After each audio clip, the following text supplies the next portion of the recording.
আসসালামু আলাইকুম, চলে আসলাম নতুন একটা রেসিপি নিয়ে। আজকের রেসিপিটা হলো আমি একদম সহজভাবে পোলাওটা রান্না করব। যারা নতুন আছেন আমার রেসিপিটা দেখে একদম সহজভাবে রান্না করতে পারেন।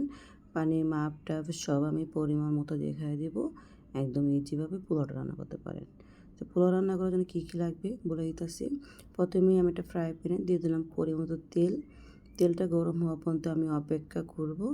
আর তেলের পরিমাণ বুঝে দেওয়া লাগবে। যে তেলটা গরম হয়ে গেছে, এখন আমি দিয়ে দেব সব ধরনের মশলা। প্রথমে দিয়ে দিলাম পেঁয়াজ কুচি অনেকটাই। পেঁয়াজ কুচিটাকে নাড়াচাড়া করে বাদামি কালার করে নেব। বাদামি কালার হওয়া পর্যন্ত আমি অপেক্ষা করব।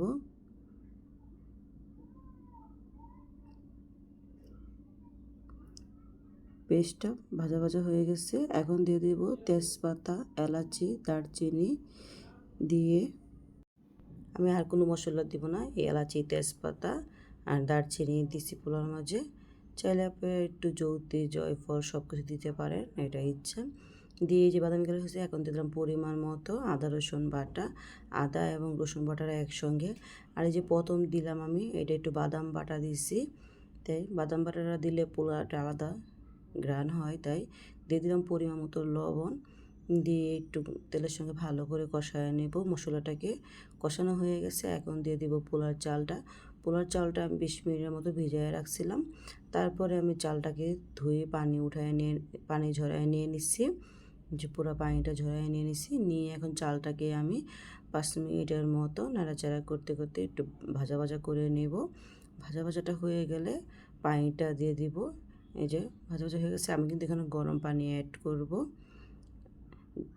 আমি আরেকটু লবণ দিলাম, লবণটা একটু কম হবে তাই একটু লবণ দিলাম। লবণটাও পরিমাণ বেড়ে দিবেন। দিয়ে দিলাম অনেকগুলি কাঁচামরিচ।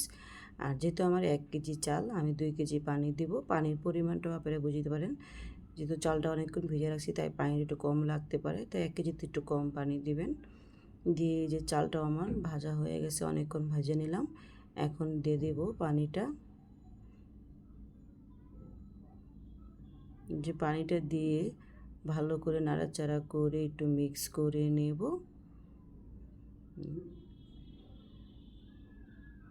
এভাবে করে পানির মাপটা দিয়ে পোলাও রান্না করলে পোলাওটা একদম ঝরঝরা সুন্দর হবে, আর কোনো ঝামেলা নাই। আর চালটাকে অনেকক্ষণ ভিজিয়ে রাখলে পোলাওটাও ঝরঝরা সুন্দর হয়। এই যে পানির আন্দাজটা আপনাদের পরিমাণ বুঝে দিবেন। এই যে পানিটা আমি দিয়ে এখন আমি ডাইকা বসায় দিব। আর সবসময় আমি 1 কেজি চাইলে 2 কেজি পানি দিই। আর খিচুড়ি রান্নালে পানিটা একটু বাড়াইয়া দিই। এই যে এখন দিয়ে দিব আমি 2 চামচের মতো ঘি। ঘিটাও অপশনাল, দিলে ভালো, না দিলে তো নাই। ঘি দেওয়া হয়ে গেছে, এখন এই যে চলে আসতেছি 5 মিনিট পর। 5 মিনিট হয়ে গেছে, এই যে এখন একটু নাড়াচাড়া করে একটু মিক্স করব। যে পানিটা দেখেন একদম শুকায় গেছে। এই অবস্থা চুলাটাকে আমি মিডিয়াম আঁচে নিয়ে নেব। এখন কিন্তু চুলাটাকে মিডিয়ামের চেয়ে একটু কম করে দিব। দিয়ে এই যে নাড়াচাড়া করে একটু মিক্স করে তারপরে আমি আবার ডাইখে বসায় দিব। বেশি নাড়াচাড়া করব না, দেখবেন একদম পোলাওটা হয়ে যাবে। আর যেহেতু ফ্রাই প্যান, নিচে কিছু না দিলেও হবে, আর পাতিলে হইলে নিচে একটা তাওয়া দিলেই হবে, তাহলে আর নিচে পোলাওটা পুড়ে যাবে না। যে এখন চলে আসলাম আবার 10 মিনিট পর। এখন এই যে আবার একটু নাড়াচাড়া করে একটু মিক্স করে নেব। দেখেন পোলাওটা এখানে কিন্তু হয়ে গেছে, একদম ঝরঝরা সুন্দর হয়ে গেছে। যারা নতুন আছেন আমার রেসিপিটা দেখে একদম ইজিভাবে রান্না করতে পারেন। যে এখন এই যে নাড়াচাড়া করে একটু মিক্স করে আবার 5 মিনিটের মতো রাইখা দিব। আপনারা চাইলে পোলাওতে একটু গুঁড়া দুধও অ্যাড করতে পারেন, তাহলে পোলাওটা আলাদা একটা স্বাদ হবে। আমি অনেক সময় গুঁড়া দুধ দিই, কি দুধ দিয়ে রান্না করি সেটা।